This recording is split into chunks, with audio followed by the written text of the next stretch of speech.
Hello everyone, Namaste. My name is Dr. Prashant Parikh and I am associated with Shanti Business School as Associate Professor in the area of Marketing Specialization. Welcome to yet another episode of SANKALAN. SANKALAN is a platform in which we invite our alumni in the campus. We discuss with them their career journey so far, how Shanti Business School has helped them to shape their values, their learnings, and their perception in career and life, where they are currently in their career stage. And of course, we also learn from them so that we can pass on that learning to our existing student managers as well as the upcoming cohorts in the postgraduate diploma in management program. So in this journey, today, in this podcast, we have with us Mr. Dishant Vora. Now, Mr. Dishant graduated from Shanti Business School in 2019. So he belongs to 2017-19 cohort of PGDM, Finance Specialization, and currently he is associated with Knowcraft Analytics. So Dishant, welcome to Shanti Business School, your alma mater. Thank you. So how are you feeling? I'm all good. It's a Saturday, so fun vibes. Fun vibes. Yes. So Saturday is off. Yes. It's off. It's off. Yeah. So Dishant, I want to know from you your SBS journey and post SBS, what you have done so far. Sure, sir. So, like my SBS journey started with just like it was meant to be, I would say, because I was studying my engineering, was in the internship in my like manufacturing setup. Okay. So I'm an instrumentation and control engineer. So I was doing my internship and going through different colleges where to apply for the PGDM course, and just I filled up the form for the SBS, but somehow I couldn't complete it because of some certain circumstances. And then I just got a follow-up call from the team here that, okay, you have been trying to reach out to the college, but what's that stopping you? So I talked with them and had a word with them, and somehow I was able to complete my form and came here, did the usual process, gave the exam, the round of interviews went by, and eventually I was selected, and that's how it all began. Okay. And like post my engineering, I thought that PGDM is something which someone from the commerce graduation would prefer first, but I thought that okay, I couldn't see much worth in continuing that internship as a job in future, and I need to upskill myself. So I went on and applied here and came here, and post that in my mind I was very clear that I don't want to go to the marketing side or the HR side or anything. I was like overall in interested more in finance part, and that was my like day one. I was clear about it, so I started with elimination process that okay, the finance is something I would pursue in future, and so that's the one thing. And then I started here being like, still I gave a chance to myself to explore different areas through marketing, through communication, through HR. When the first year is like overall it's a mix, like you read and go through every subject during the first year. So I had fair share of each specialization in that one year, and gave again like had thoughts about it, gave it a perspective. But again, at the end of one year, finance was my thing, and I went with it.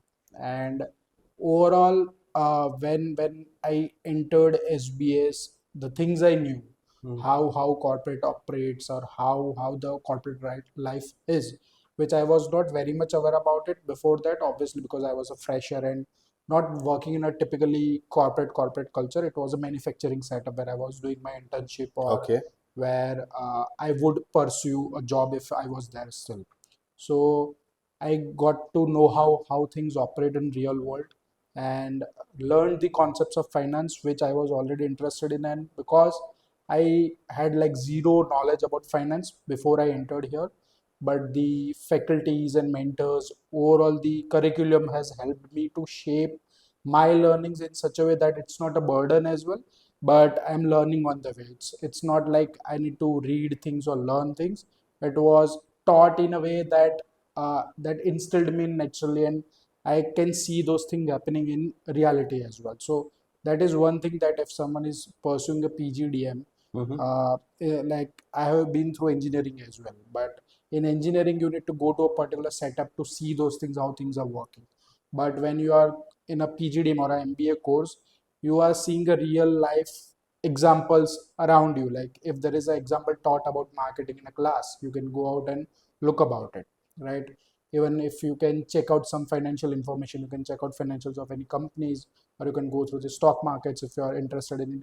Whatever you are being taught, that is very practical, that is happening right now in the real world, and you can see the live examples of it. So that's why it's easy to learn as well.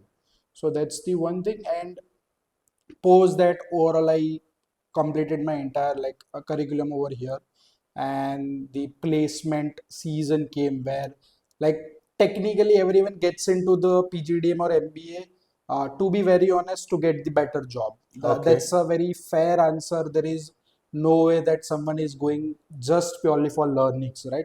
There might be few people, but I specifically joined that, okay, I want a certain level of a job which this will enable me to achieve that, and I got that. So I was one of the first guy in the finance to get the job through my Okay. batch.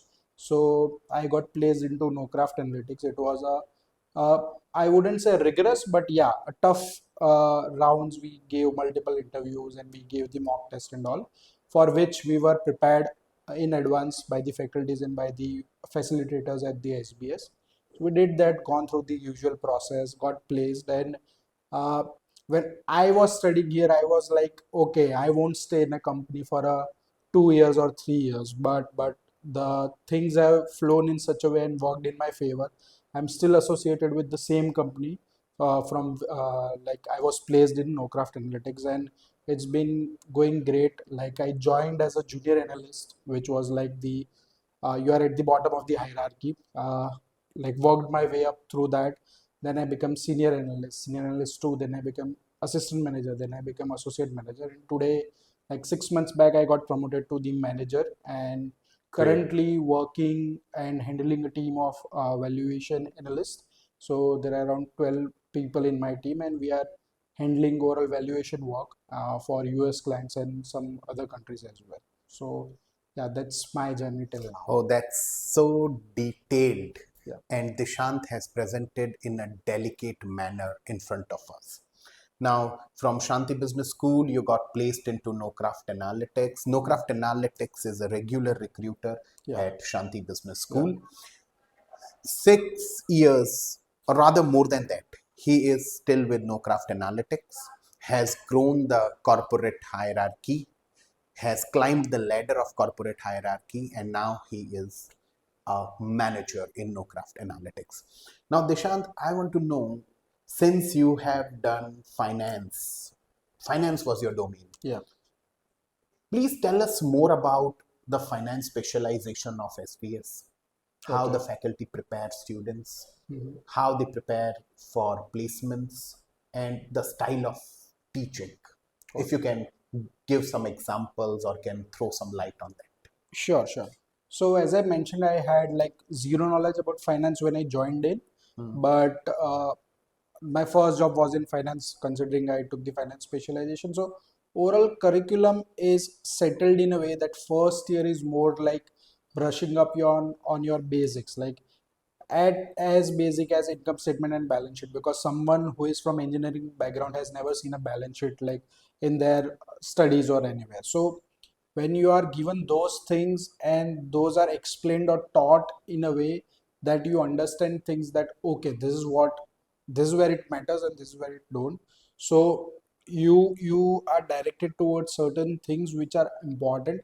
Obviously you can't learn all the things in a limited amount of time, Okay. but the skill sets which you require when you step out in your corporate world, or the specific skill sets or knowledge or fundamentals that you have to know before getting into an interview. I'm not even saying a job, but that's important for the interview. Like interview is the like barrier which, well, if you cross that, then only you will get the job, right? So I looked at it a way, and my faculties never targeted that okay, you need to get placed. They always focused first on the polishing my skills, Mm-hmm. like how my learning graph is, what I'm comfortable with, what I'm not, where I need to improve. So they focused more on that in the first year, particularly where my fundamentals were clear, where my basic concepts were clear. And then after first year, when you're taking into the specialization, again there were at that point of time there were two domain in finance. One was more of a hardcore finance where you work with like corporate finance things, valuations, which are like desk jobs ideally, but you are like dealing with finance fundamentals day in day out. And the other side was the a little bit of a marketing side where you could get into a mutual fund house or a bank or something like that, Mm-hmm. NBFCs or something like that.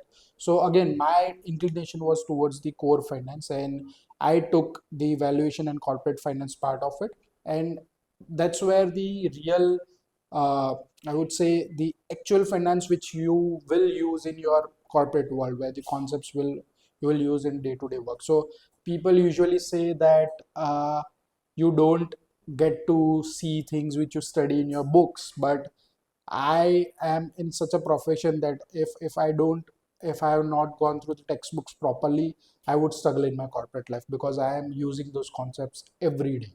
Like without those concepts, I wouldn't survive in the corporate world. If you are going through, if you are looking about the going into pure domain of finance, which is corporate finance or treasury or something like that, your Mm-hmm. fundamentals, your ratios, how to analyze the balance sheet, how to look at the income statement, uh, how understanding the business of the company, because that is also important. Because I'm in a valuation, you just can't work about the numbers and give a valuation. You also need to understand their story, like where the company was, how they are like progressing ahead, what's their plan, because we are giving a value to the company, right? It's a whole story you need to make it. You just can't bank on the numbers. So that's what I think, that if you are going into domain particularly which is core finance, focus on your fundamentals.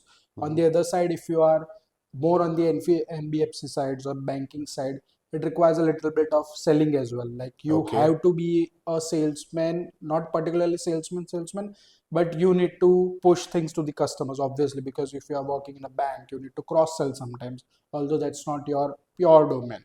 So that's a like skill set that one would need to acquire, talk to people, understand the instruments properly so that you can guide your customers properly. Because even if you don't understand the financial instruments which you are selling, then your customer wouldn't agree to buy that, or they wouldn't be able to understand the actual benefits of it. So Okay. those are the few things you should focus on.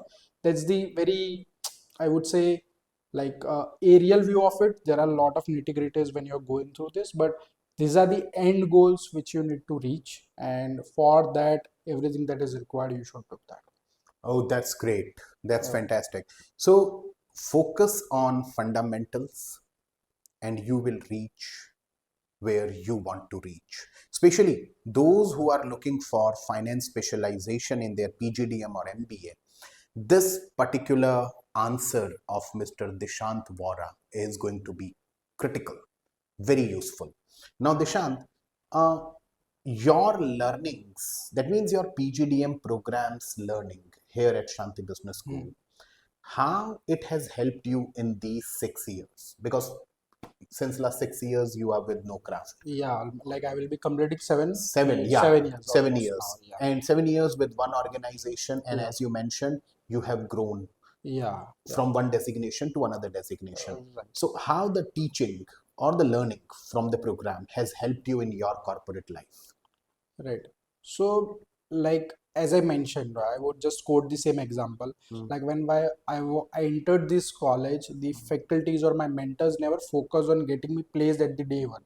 They first like gave me those skill sets and made me prepared, like those particular fundamentals or whatever I need to learn to survive at least in that corporate structure. Because like if you don't learn those things, obviously you might get out of it, because of you might luck out as well, but somewhere you will struggle in future. So first thing is, don't always look at the end goal from the day one.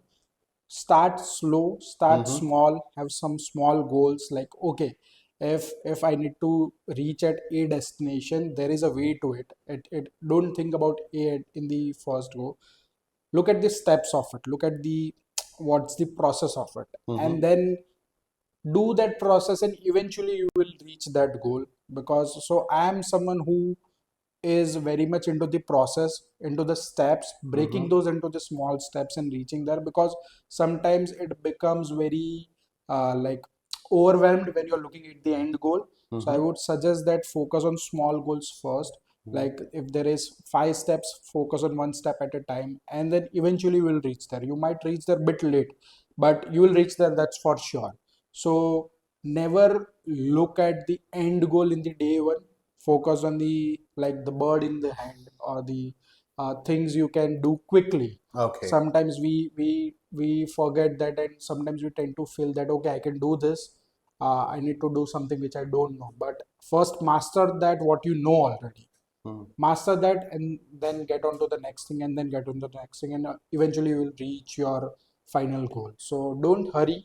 I do see a lot of people hurry a lot, like they want it instantly, because sometimes the things do take time, and no matter what you do, they will take some time, what is required in that.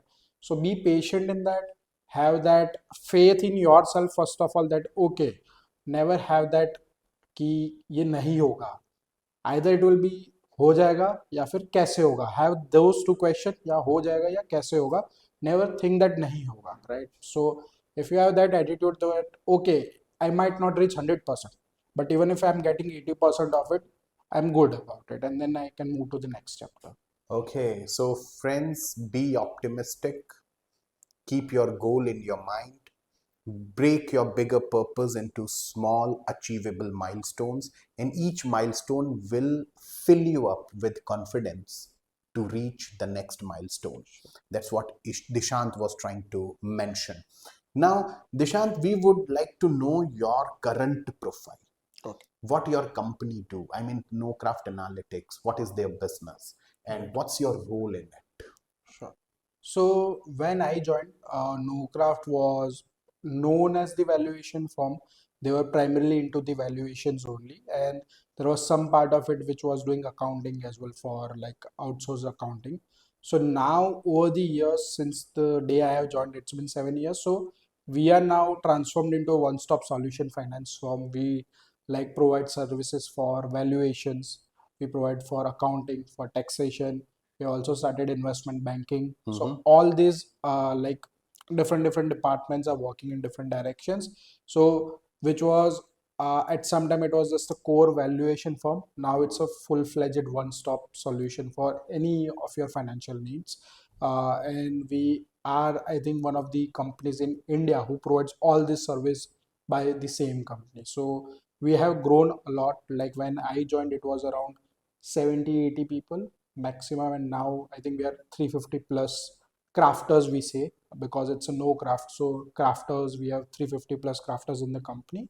And my role particularly, again, it has evolved. It's primarily being doing valuations only, but so some I would take it in a way that when you join the company, you start as an analyst, where your basic task is building the models. Where you build models, you feed in the data into the models and do perform the valuations, and those get reviewed by your seniors and then get delivered to the client. uh, I have done the inputs of it. So as an analyst, I have prepared the models, I have prepared the reports of the companies, and there are different approaches to for doing the valuation. And valuation could be for different purposes as well. So it could be for what we do is for tax reporting, which is called 409 evaluation, then financial reporting, then there is merger and acquisition happening, or some intangible valuation, or anything like that. The purpose could be anything for it, but the core fundamentals always stay the same. So I worked as an analyst, then like promoted to the senior analyst, where you usually also a bit of inputs is required, building models, building reports, but that's where your analytical skills take place, and you start analyzing the company, look at the bigger picture. What's the value of it? Is it making sense or not? How the company has performed, how it will perform in future. You get more into analytical stuff than just doing the hardcore inputs of it. And currently I'm as a manager, so I manage a team of analysts, senior analysts, and assistant managers. So there are like all these people in my team who build the models. They get reviewed by their seniors, like senior analysts and assistant managers, and I take a final look of it and like doing the same stuff. But now my role is more of a client facing. Okay. It's client facing always, but now I'm a face of the company for the particular client, where I am providing them services. If there are any issues, if there are some expectation matching, which if there is any conversation that required needs to be done, if there is any discussion needs to be done about technical stuff or about how we will deliver that project, because uh, usually work with US clients. So it's a outsourcing kind of a work, where when they are sleeping we are working. It's day here when it's night in US. So that maintaining that timeline between the teams, that okay, this should be delivered to the client by this point of time, Mhm. and managing their expectations, managing and offering new services. Like if they're venturing into new services, I am responsible for that okay, I need to make my team capable of it, of delivering that particular service if they are looking for it. So that's the overall process and the role I like have at the Knowcraft as of now. Wow, fantastic. So, Knowcraft Analytics started as valuation Yeah, firm, now a complete package. package Any financial need, Knowcraft is the solution. solution. Yeah, And friends, I'm very happy to share that Knowcraft recruits from us. yeah, So in 2019, they recruited Dishant. Before that, also they recruited, and after that, also every year they come for recruitment. yeah. So you every year see your juniors Juniors. coming Yeah. in the team. I have taken a couple of trainings for them as well. Oh, Like that's when great. they join the company, obviously as a fresher, they need some training on the concepts and overall process of it. So in fact, I have trained couple of our juniors like few days back only. So yeah, that's like full circle for me.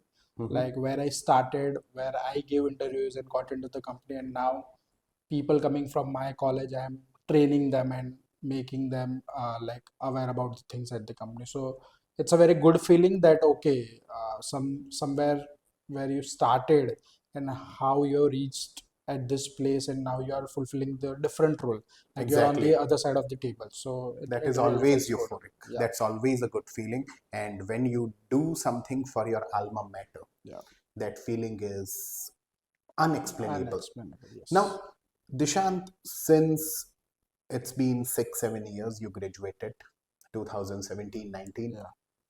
You tell me three strengths of Shanti Business School. What you like the most about this institution? Okay.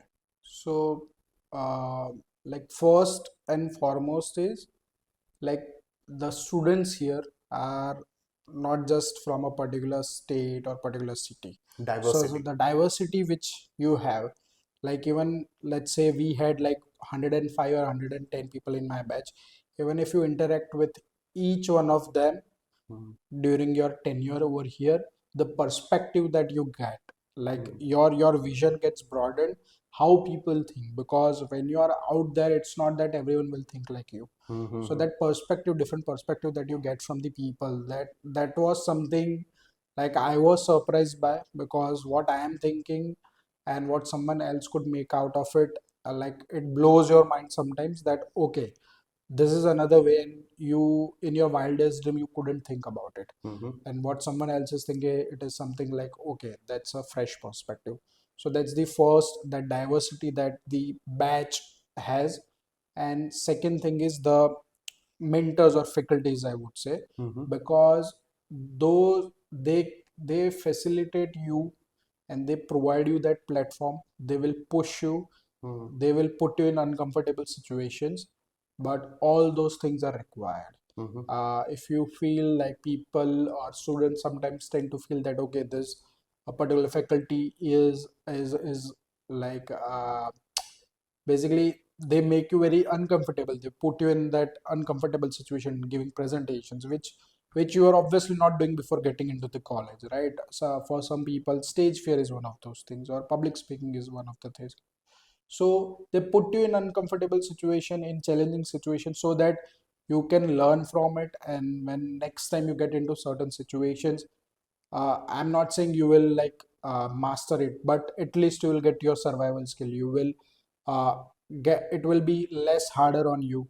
It will be easier on you. So faculties and mentors over here, like one of the best mentors I have gotten in my like, and I still till today I'm in touch with them and I get some career advice with them, or just have like perspective about the industry. Sometimes I also tell them that okay, this is what is going in the industry, and sometimes they also tell us that okay, we are doing something like this. What's your point on that? So that's second thing.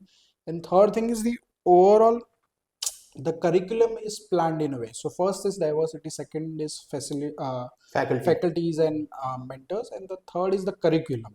Like I have been part of board of studies as well. So the curriculum, it's not that it's the same curriculum when I was studying or same curriculum today. It has evolved along with the industry. What's the demand of the market? What's the demand of the like corporate world today? So they are always in the learning phase. So the curriculum is built in a way that okay, every year there will be something new in the market. It's not that you need to hop on onto everything, but something that matters. Like in today's world, AI is the buzzword which everyone is using. But no matter what's going to happen is going to happen, in college or the curriculum needs to adapt to it. So they are also adapting to those changes and they are very quick about it. It's not that they are not last one to board the train. They are either one of the first or when it matters the most. So the curriculum planning to make the people or the students here the better managers, or when they get out into the corporate world, it's easier for them to adapt to those new ideas or new skills. Wow. So, curriculum, faculty mentors, and diversity. Diversity, yeah. Three strengths, according to alumni of Shanti Business School: curriculum, faculty, and diversity. Diversity challenges your assumptions, faculty push your boundaries, and curriculum makes you to stay up to date Yeah. with the changing needs of the industry. Now, Dishant, this is last question. Sure. Uh, if somebody is planning to pursue PGDM from Shanti Business School, Hmm. as such, our seats are filling fast for this cohort Okay. of 26-28. But those who will join us in Hmm. near future, Hmm. so it's not only about finance in general. Those who want to go for PGDM with Hmm. Shanti Business School or from anywhere, what is your advice to them? Why one should go for a management program in 2026, and what they should know before they join a business school, and what they should try to achieve during the 2 years of business school. Okay. So, like nowadays, it becomes someone becomes cool when they say that degree doesn't matter, Mm-hmm. but I don't agree with that, because what learning happens in a classroom manner or in a particular facility where you have curriculum and what you're taught to it, uh, I don't think that it could match. Like, yeah, you learn through your experiences, obviously, but what happens in the classroom, what you're taught in the classroom, because people in like in PGDM, I would say that they are either they are stuck somewhere in their career and now they're upscaling their career by Okay. doing the PGDM, Yeah. or there could be someone who is just like fresher like me, who was just out of the engineering and they want to study further and they put into like get into the PGDM program. Those are the two cases usually we see. So like degree always matters. It might be 10% in your career, but some for me, someone like me, it's like 90-100% of, because if I didn't do this PGDM, I don't see myself in a finance firm because I was an Mm. engineer first, right? So degree do matters, and what you should think of it as an end result out of it. Obviously, as I said, people do get in for a better job or better opportunities into the PGDM or MBA program, but don't just keep that as your end goal. Go with a learning mindset and have a broader vision. Like, okay, things might go the way you have not expected. Like as I was clear that I want to pursue a finance degree, but Mm-hmm. someone might not be. So enter there, learn about things and see, and then put yourself in that situation that okay, if I need to do this for rest of my life, will I be able to do or not? And you can connect with your alumni network because they are in there into the corporate world. You can gain some insights from their experience that okay, how, what's the kind of a work, what work you do on a day-to-day basis, will I be able to do that or not? Because for if you know that how your job or corporate world experience will be, like first decide that, have an idea of it, and then work towards your goal.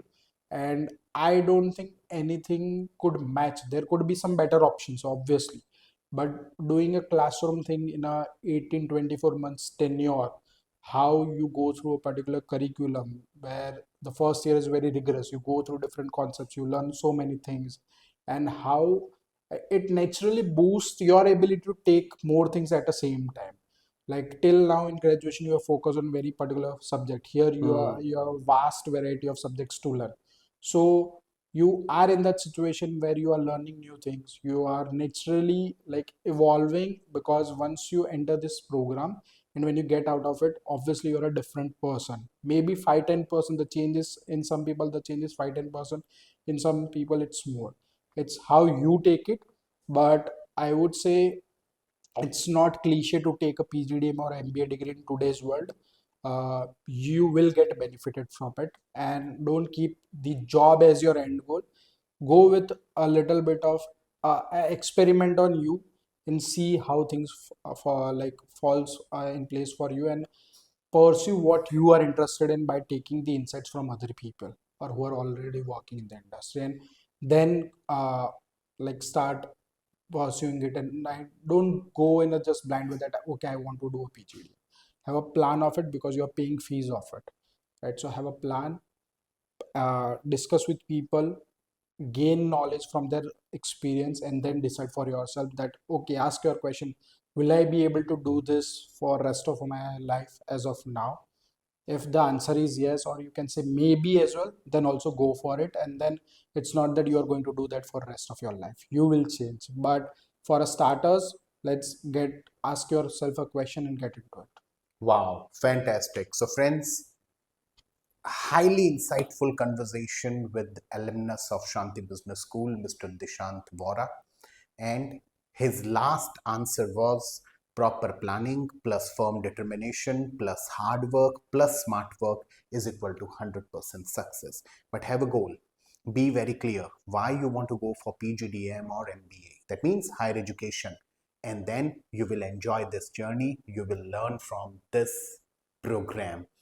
It was amazing discussion, friends. Thank you, Thank you. Dishant. So nice of you. Thank You you, sir. spared your time and you are back to alma mater, Yes, I am.